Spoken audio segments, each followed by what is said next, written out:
भगवान का आशीर्वाद। एक बार नारद जी धरती में भ्रमण कर रहे थे। नारद जी ये देखकर बड़े हैरान थे कि धरती पर वह लोग तो बहुत खुश है जो धन के पीछे भागते हैं, और वे लोग बड़े दुखी हैं जो भगवान की भक्ति करते हैं।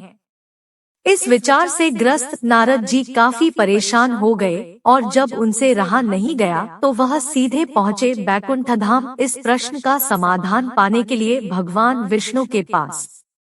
नारद जी जैसे ही भगवान विष्णु जी के धाम पहुँचे, भगवान विष्णु उनके मन की बात पहले से जानते थे। विष्णु भगवान ने नारद से कहा, चलो धरती लोक पर चलते हैं और आपके प्रश्न का समाधान पाते हैं। दोनों साधु का भेष धारण कर धरती लोक पर पहुँचे। वह दोनों सबसे पहले एक बड़े व्यापारी के द्वार पर भिक्षा मांगने के लिए गए। उन दोनों को अपने द्वार पर देखकर व्यापारी बड़ा गुस्सा हुआ। उन्हें भला बुरा कहा और बिना कुछ दिए उनको वहां से जाने के लिए कहा।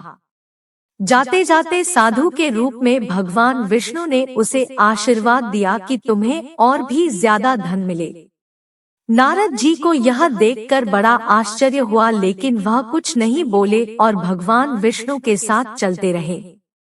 थोड़ी देर बाद वह एक बूढ़ी माँ की कुटिया पर पहुँचे। वह गरीब बूढ़ी एक छोटी सी कुटिया में रहती थी। उसके यहाँ जाकर जब दोनों साधुओं ने भिक्षा मांगी तो बूढ़ी माँ बोली, मेरे पास तो आप लोगों को देने के लिए ज्यादा कुछ है नहीं, लेकिन हाँ, मेरे पास एक गाय है जो दूध देती है। अगर आप चाहो तो मैं उस गाय का दूध दो कर लाती हूँ। आप दोनों के लिए उसे पीकर अपनी भूख शांत कर सकते। साधुओं के हाँ कहने पर बूढ़ी माँ ने दोनों के लिए दूध का इंतजाम कर दिया। खुश होकर साधु के भेष में विष्णु भगवान ने जब बूढ़ी से कहा कि बताओ तुम्हें क्या चाहिए, तो बूढ़ी माँ ने कहा कि मुझे कुछ भी नहीं चाहिए, बस आप आशीर्वाद दीजिए, मेरे लिए इतना काफी है। आशीर्वाद देकर दोनों साधु वहां से जाने लगे। तब जाते जाते विष्णु भगवान ने बूढ़ी माँ से कहा कि तुम्हारी गाय कुछ दिनों में मरने वाली है। वहां से थोड़ा आगे जाने पर नारद जी बड़े परेशान हो गए और विष्णु भगवान से बोले, यह कैसा न्याय है भगवान आपका?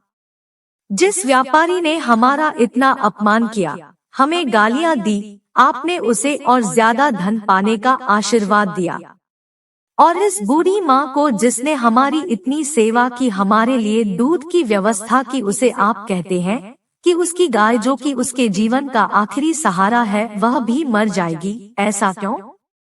नारद जी के सवालों को शांत करने के लिए भगवान जी ने चेहरे पर मुस्कान के साथ कहा कि मैंने उस व्यापारी को जो आशीर्वाद दिया, दरअसल वो उसके लिए शाप था। उस व्यापारी का मन पूरी तरह से धन कमाने में फंसा हुआ है, और अगर उसे और ज्यादा धन मिलेगा तो वह आखिरी समय तक उसी धन के पीछे भागता रहेगा और अगले जन्म में सांप बनकर उसके पास कुंडली मारकर बैठा रहेगा।